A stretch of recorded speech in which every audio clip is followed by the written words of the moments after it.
What a of a mother you are. You are the worst mother ever in the history of mankind. Only a lunatic piece of shit of a mother would even have a sliver of thought to involve their innocent child in the smorgasbord of a fucking chaotic social media world.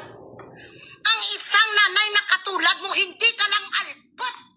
Poison ka pa. Hilo ka sa anak mo nga si Tunya Barbidal. Hindi mo lang siya ginawa ngayon nga Barbidal ang putang ina ka. Ginawa mo pa ang anak mo nga gago. Tinuturuan mo siya to go against people and to go against government. You are teaching your child with a bad habit. What kind of a mother are you? DSWD, you have to step up, or hindi lang DSWD kasi kilala sa mga Romaldes.